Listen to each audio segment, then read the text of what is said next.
It was peaceful, no one telling me what to do, no noise, just me and my thoughts. But one night changed everything. It was a Friday evening. My parents had gone to visit my aunt in another city, and I decided to stay home. I had snacks, movies, and my phone. I planned to relax, watch some horror films, and maybe fall asleep on the couch. At first, everything was normal. I made popcorn and sat on the couch, scrolling through my phone while a movie played in the background. The house was quiet, except for the sounds from the TV. The clock showed 10:30 p.m. when I started feeling a little uneasy. I heard a soft thud from upstairs. I paused the movie and listened. Maybe something fell. The wind outside was strong, making the trees shake. I told myself it was just the wind and continued watching. 11 p.m. Strange noises. As I was halfway through the movie, I heard another noise. This time, it was a faint creaking sound, like footsteps on the wooden floor above me. I froze. My parents weren't home. I was the only one in the house. I muted the TV and listened carefully. Silence. Maybe I was imagining it. I laughed at myself, feeling silly. But then, my phone screen suddenly dimmed as if someone had touched it. I wasn't even holding it. A chill ran down my spine. Maybe it was a glitch? I locked the phone and placed it on the table.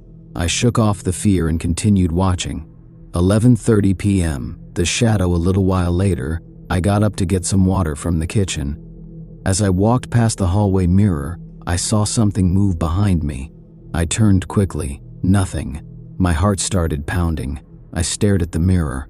My reflection looked normal, but I had a strange feeling that something was off. Then, in the reflection, I saw movement again, something dark, just outside my bedroom door upstairs.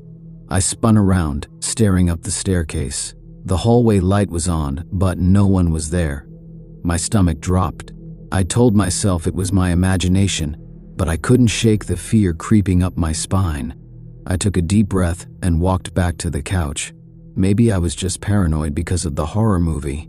That had to be it. 12 a.m., footsteps midnight. I decided to head to bed. As I turned off the TV, I heard footsteps again. This time, they were louder, coming from the hallway upstairs. I stood frozen, my heart pounding. I wasn't imagining it. Someone was inside the house. I grabbed my phone and texted my mom. "Hey, are you sure you locked all the doors before leaving?" She replied immediately, "Yes, why?" I didn't want to scare her, so I just typed, "Just checking." I knew I had locked the doors too. So how could someone be inside? I slowly walked towards the staircase and looked up. The hallway was empty, but I felt it. Someone was there. 12:30 a.m., the whisper. I decided to check the rooms upstairs. I didn't want to, but I had to. I grabbed a flashlight from the kitchen and slowly climbed the stairs. Every step felt like an eternity. When I reached my bedroom door, I noticed it was slightly open. I was sure I had closed it earlier. My breathing became shaky. 12 a.m., footsteps midnight. I did nothing. I checked under the bed, inside the closet, still nothing. Maybe I really was imagining things. I let out a breath of relief. Then I heard it, a whisper right behind me. "Leave." I turned so fast that I nearly dropped my flashlight, but there was no one there. My whole body was shaking. I ran downstairs, grabbed my phone, and called my dad. "Dad, I think someone is inside the house." He sounded half asleep. "Calm down. Are the doors locked?" "Yes," I said, my voice trembling. "But I hear noises, and I swear I saw something in the mirror." He paused for a moment, then said, "Stay where you are. I'll call the neighbors to check on you." I nodded, gripping my phone tightly. I sat on the couch, my eyes fixed on the staircase, waiting. 1 a.m., the door opens. The house was silent again. But then, I heard a noise that made my blood run cold. A door creaked open upstairs. Not just any door, my bedroom door. I knew I had closed it when I checked inside. My heart pounded as I stared at the staircase, waiting for something, anything to happen. Then, soft footsteps began descending the stairs, one by one. I couldn't move. I couldn't breathe. I gripped my phone and texted my dad. "Someone is coming downstairs." No reply. The footsteps stopped right before the last step. I didn't dare look up. Then I heard it again. A whisper right behind me. "You should have left." I turned around and screamed. The neighbors arrived. When the neighbors arrived, they found me curled up in the corner, shaking. The front door was still locked. The house was empty. No signs of anyone. But my bedroom door? It was wide open. And on my mirror, written in a foggy handprint, were 2 words: "Next time." That was the last time I stayed home alone. 2:30 a.m. The police investigation. The neighbors stayed with me as I waited for my parents to return. I was still shaking, unable to explain what had happened. One of the neighbors, Mr. Harris, called the police just to be safe. When the officers arrived, they searched the entire house. "No signs of forced entry," one officer said. "All windows and doors are locked from the inside." "Did you check upstairs?" I asked, my voice still shaky. The officers nodded. "Nothing up there either. Are you sure you saw something?" I knew what I had heard. I knew what I had seen. But I also knew how crazy it sounded. I don't know," I muttered. "They took a report but didn't find anything unusual." Before leaving, one of the officers, a tall man with a serious expression, pulled me aside. "Listen," he said in a low voice. "I've heard stories about this house before. Strange things. If I were you, I wouldn't stay alone again." My heart skipped a beat. "What do you mean? What kind of stories?" He hesitated, then shook his head. "Just be careful." And with that, they left. The dream. The neighbors offered to stay with me until my parents came home, but I told them I'd be fine. I locked all the doors, turned on every light in the house, and sat on the couch with a blanket wrapped around me. At some point, I must have dozed off. I had a dream, if it was even a dream at all. I was lying in my bed, unable to move.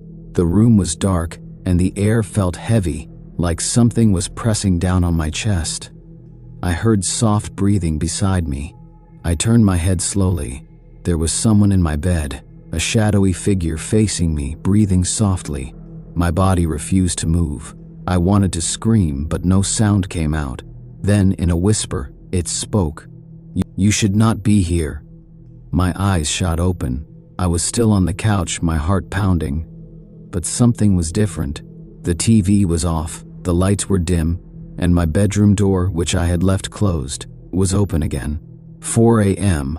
The knock. I refused to go upstairs. I stayed on the couch, gripping my phone, waiting for my parents to come home. Then there was a knock at the front door. Knock, knock, knock. I jumped, my breath catching in my throat. Who would be knocking at this hour? The police? A neighbor? I slowly got up and checked the peephole. No one was there. Another knock. This time it came from the back door. I turned, staring toward the kitchen. My mind raced. Was it an intruder? A prank? Or something else? I held my breath, waiting. The knocking stopped. Then, from upstairs, I heard something that made my blood run cold. Footsteps. Running footsteps. They rushed from my bedroom down the hall toward the stairs. I grabbed the nearest object, a heavy glass vase, and prepared myself. But the footsteps never reached the bottom. They stopped, right at the top of the stairs. I slowly lifted my head, my hands trembling. There was no one there. But I felt it. Something was watching me. 5:30 a.m. My parents returned the moment I heard the car pull into the driveway. I ran to the door and unlocked it before my parents could even step inside. "You're awake?" my mom asked, surprised. "Didn't you sleep?" I stared at her, my hands still shaking. "No." My dad noticed my pale face. "What's wrong? Are you okay?" I wanted to tell them everything, about the noises, the shadow, the whisper, the knocking, the footsteps, but I knew they wouldn't believe me. Instead, I just shook my head. "I don't want to stay home alone again." My mom gave me a confused look. "Why? Did something happen?" I forced a smile. "Nothing, I just don't like it anymore. They didn't push me for anything." But as I turned to go to my room, something caught my eye. The hallway mirror. There was a message on it, written in fog. "See you soon." I never stayed home alone again after that night. I always made sure someone was with me. But sometimes, late at night, when the house is quiet, I still hear it.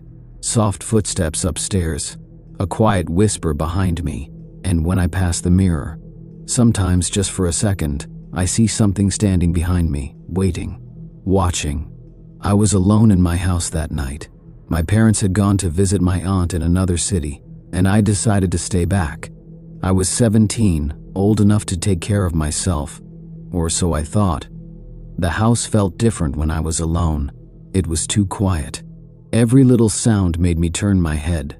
The creaking of the wooden floor, the ticking of the clock, even the rustling of trees outside, it all seemed louder than usual. I told myself I was just being paranoid. Nothing was wrong. It was just another normal night. I ordered pizza and watched a movie in the living room. It was a horror movie, which might not have been the best idea. Every shadow seemed to move, and every noise made my heart beat faster. Then I heard a sound, a faint knock. I muted the TV and listened. Knock, knock, knock. Someone was at the front door. I wasn't expecting anyone. My parents were gone, and I hadn't invited any friends over. Who could it be? I got up slowly and walked to the door. My heart pounded as I looked through the peephole. There was no one there. Maybe I had imagined it. Maybe it was the wind. I shook my head, trying to calm myself down. But then, knock, knock, knock. This time, it came from the back door. I froze. How could someone move from the front to the back so fast? I tiptoed to the kitchen and peeked through the curtains. There was a figure standing in the backyard, a tall, dark shape. I couldn't see the face. The person was just standing there, completely still. I locked the back door immediately. My hands were shaking. Who was that? What did they want? I grabbed my phone to call the police, but my hands were too sweaty, and the phone slipped onto the floor with a loud thud. I gasped. The figure outside tilted its head, as if it had heard the noise. And then, it started moving towards the house.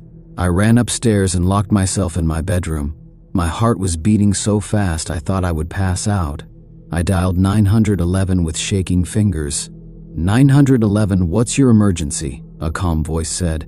Someone is outside my house, I whispered. They were in my backyard. I don't know what to do. Stay on the line. Officers are on their way. I felt a small relief, but then, creak. A sound came from downstairs. I covered my mouth to stop myself from screaming. The front door was locked. The back door was locked.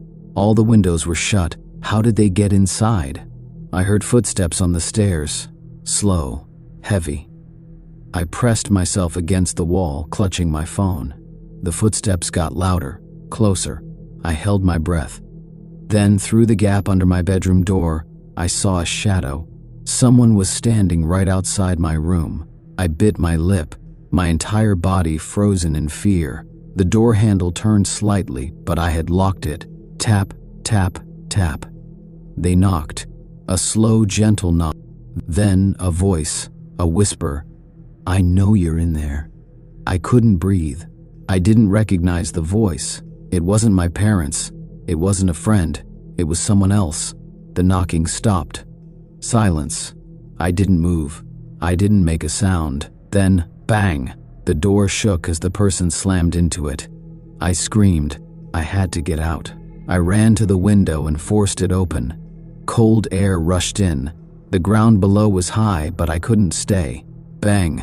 The door cracked. The lock wouldn't hold much longer. I climbed out and grabbed the ledge, lowering myself as much as I could before letting go. I hit the ground hard, pain shooting up my legs, but I didn't stop. I ran.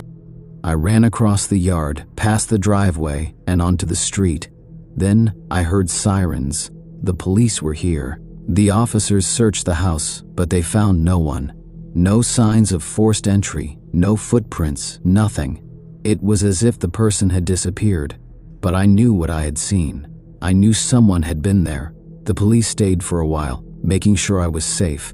My parents came home early the next morning, worried sick. That night changed everything.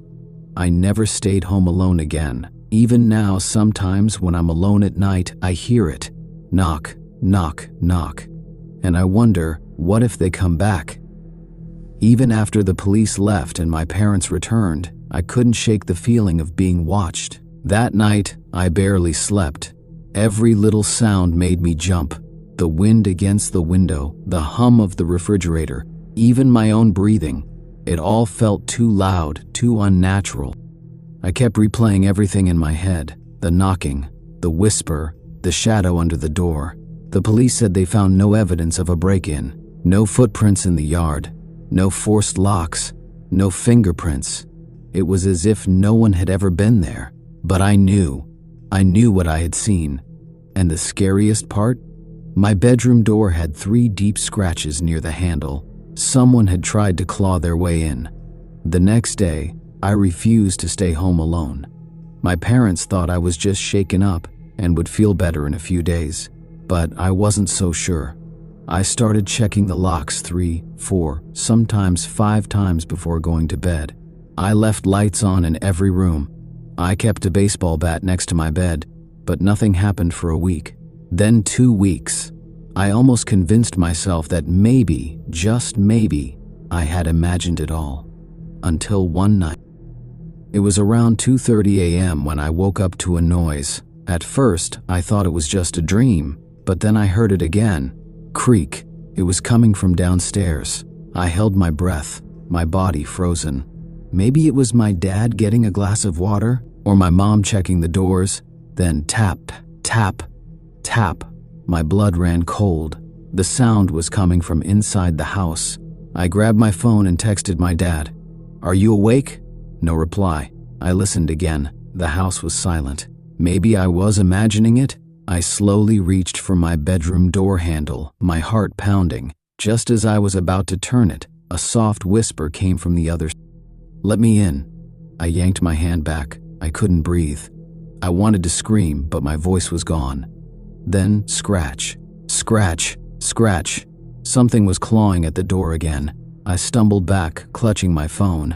My hands were shaking too much to dial 911. I turned toward the window, thinking about escaping again. But then, I saw it.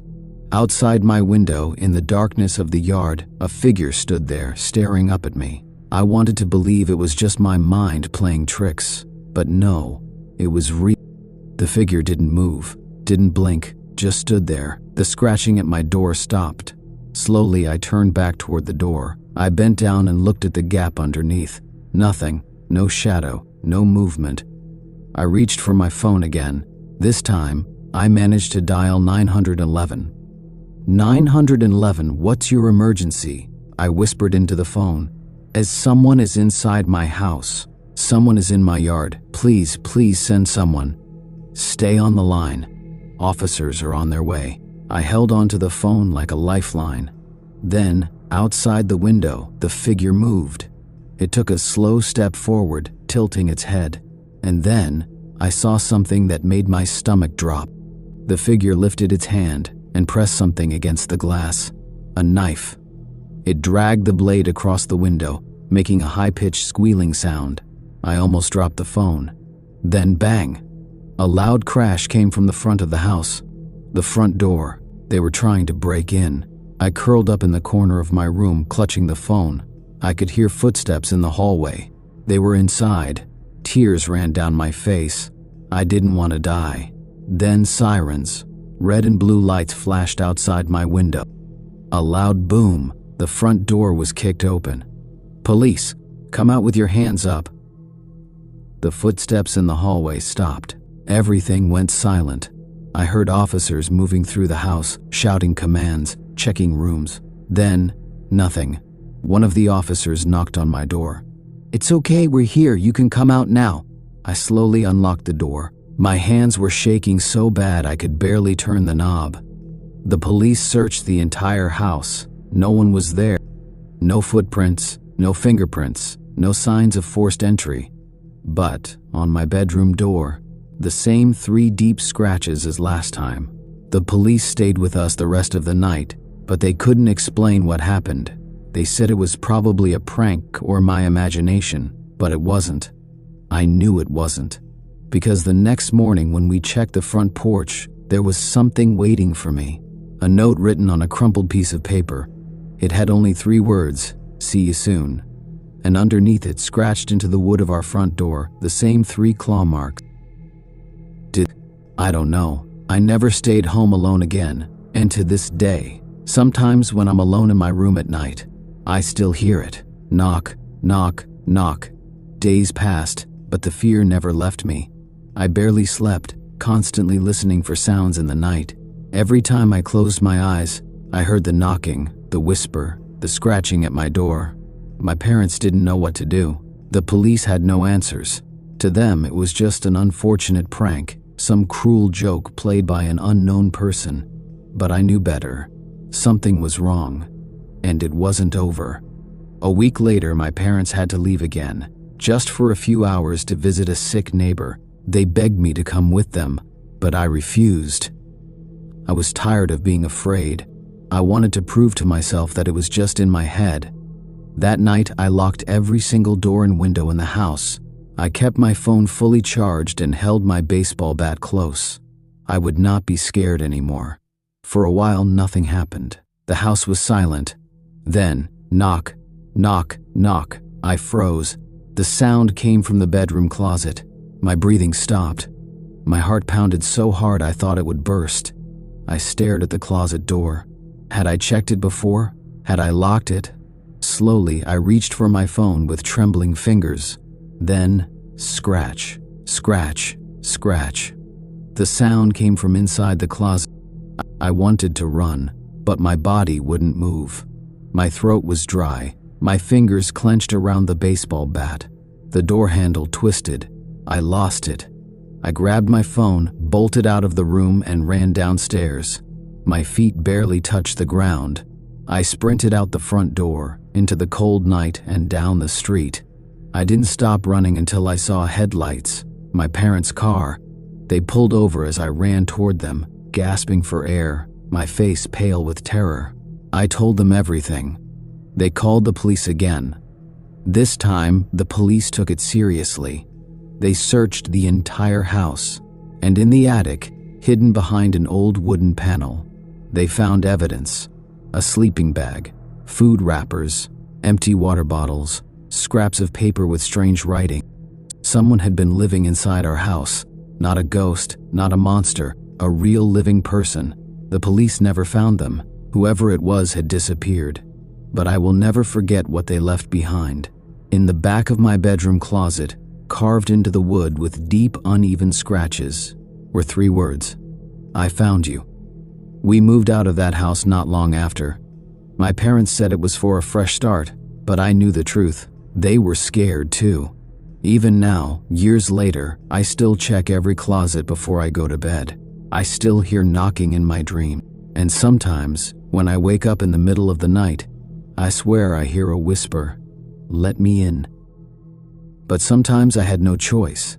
My parents had gone out for a family emergency, and I had the entire house to myself. It wasn't the first time, but something about this night felt different. The air was heavy, the house unusually silent, and the shadows in the corners seemed darker than before. I locked the front and back doors, checked all the windows, and made sure everything was secure. I told myself I was being paranoid, but deep inside, I couldn't shake off the feeling that something was wrong. I turned on the television to distract myself. The soft glow of the screen made the house feel less empty. I settled on the couch with a blanket wrapped around me. Everything was fine for a while, but then I heard it. A faint sound. It was so quiet that at first I thought I imagined it. But then I heard it again. A slow, deliberate creak coming from upstairs. My stomach twisted. The house was old, so maybe it was just settling. But deep down, I knew it wasn't just the house. I muted the television and listened. The silence stretched on, but my heart was pounding. Maybe it was nothing. Maybe my mind was playing tricks on me. But then I heard it again. A soft, almost hesitant footstep. I wasn't alone. I grabbed my phone with shaking hands and turned on the flashlight. I had to check. I had to be sure. Slowly, I got up and crept toward the staircase. Every step I took felt heavier, my breath coming out in short, uneven gasps. When I reached the top of the stairs, I paused, my ears straining for any sound. Nothing. The hallway was dark, but the dim glow from my phone illuminated the walls. I took a cautious step forward, my eyes darting to every shadowy corner. The door to my bedroom was slightly open. I knew I had left it closed. My pulse thundered in my ears as I reached out and pushed the door open wider. The room was empty. I exhaled shakily, laughing at myself for being so scared. Maybe I had left the door open without realizing it. I turned to leave when something caught my eye. The closet door. It was open, just a crack. I always kept my closet shut. A chill ran down my spine. I stared at the dark gap between the door and the frame, my body frozen in place. Then, so quietly I almost didn't hear it, a soft exhale. There was someone inside. I bolted. I didn't think. I didn't look back. I ran down the stairs, my heart slamming against my ribs. I grabbed my keys and yanked the front door open. The cold night air hit me like a slap, but I didn't stop running until I reached my neighbor's house. I pounded on their door, my breath coming in ragged gasps. When they finally answered, I could barely speak. I told them someone was in my house. They called the police immediately. When the officers arrived, they searched the house from top to bottom, but they didn't find anyone. No signs of forced entry, no footprints, nothing. It was like whoever or whatever had been in my closet had disappeared. But I knew what I heard. I knew I wasn't alone. That night, I stayed at my neighbor's house. I didn't go back until my parents returned the next morning. I told them everything, but they thought I had just imagined it. Maybe I had. Home alone again, and I never left my closet door open. I never liked staying home alone at night, but sometimes I had no choice. My parents had to leave for a family emergency, and I had the entire house to myself. It wasn't the first time, but something about this night felt different. The air was heavy, the house unusually silent, and the shadows in the corners seemed darker than before. I told myself I was overthinking things.